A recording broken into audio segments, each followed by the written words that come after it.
Hello everyone, welcome to my Sephirot Extreme Paladin Main Tank mini guide.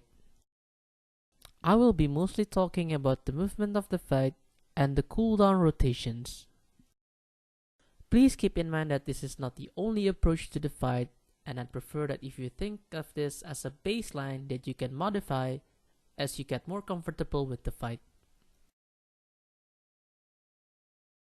Now, let's talk about phase 1. First, pull the boss and position it in the center of the arena.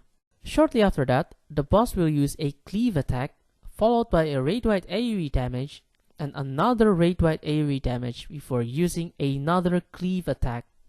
You can try using Shotgun to block one of the cleave attack, and then get ready for the first movement of the fight. 4 green circles will spawn in the arena, and will form a triangle. You need to quickly identify which circle are the top of the triangle and drag the boss to the opposite of it. After the boss jumps to the first group, you can then move to the first group's location and then use Rampart as the boss jumps to the second group and then go back to the center of the arena. Using Rampart here will guarantee that it will be back up for the third tank buster. The boss will then do 2 raid-wide AoE damage back to back before doing a tank buster. Once you see the boss doing the big wind up, that's your cue to use Shotgun to block it. Keep in mind that Shotgun will be up for every tank buster from there on. The boss will then spawn a single green circle, and you need to be very aware of when and where it spawns and quickly point the boss towards it. You can then use Divine Veil to help mitigate the explosion from the orbs. The boss will do 2 raid-wide AoE damage back to back before doing a tank buster that you need to mitigate. Try to keep the boss as close to the center as you can, because the boss will then spawn 4 green circles again, and the rotation will repeat until his HP drops to 64%. Let's take a look at the cooldown rotation for phase 1's tank buster. Ideally, you only want at most 4 tank buster. And the cooldown rotation are as follow: Rampart, Sentinel, Rampart, Foresight and Conva, then if there's more, Hallowed Crown and anything available. Of course, you need to use Shotgun too. Let's move on to phase 2. On phase 2, any cooldown rotation will do. However, I suggest that you use Convalescence before the first big ad explode and Divine Veil before the second big ad explode. If you are tanking the big ad, you should remember the timing of the tank buster and use Shotgun to block it. You can also aim to block the last tank buster from the big ad before he dies to soften the incoming damage before the explosion. You can also use the timer of the vulnerability stack to help you time your Shotgun. If you use it at 22 seconds remaining, you will block the next tank buster if it comes from the same ad. If one of your party members have weakness, you can also use Divine Veil for the ultimate attack as opposed to using it before the second big ad explode. That's it for phase 2, now let's move on to phase 3. On phase 3, the first major damage that you need to mitigate comes after the first colored buff expire.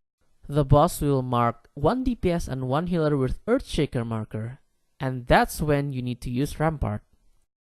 Using Rampart there have 2 benefits. First, it will soak up both the tank buster damage and the tower explosion damage. Second, it guarantees Rampart to be back up for the ad phase later. It's also advised that when you spread out for the tank buster that you move towards your tower area, that way you won't forget to take your tower. If needed, you can also use Shotgun to block the tower explosion, but you have to face the middle of the tower. Pinball phase, there's not much you can do here, but you can use Shotgun and face the blue puddle and block the attack, that way you can trigger shield swipe. Next, there will be Earthshakers, and then Tank Buster and Tower Explosion that you need to mitigate. After Earthshaker, move toward your tower area, pay attention to when the boss is casting Tank Buster, count to 3, and then use Sentinel. If used at the correct time, Sentinel will last for both the Tank Buster and the tower explosion. If you are not confident with the Sentinel timing yet, you should do that part with Shield Oath on instead of Sword Oath. Shortly after that, there will be another raid-wide AoE damage. You can then use Tempered Will to nullify the knockback attack that the boss will use after that.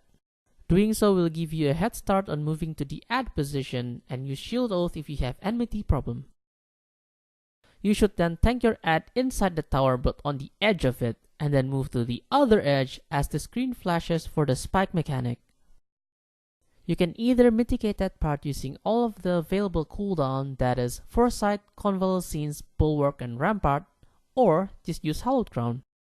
It's also a good idea to use Divine Veil after you grab your add or after the knockback attack.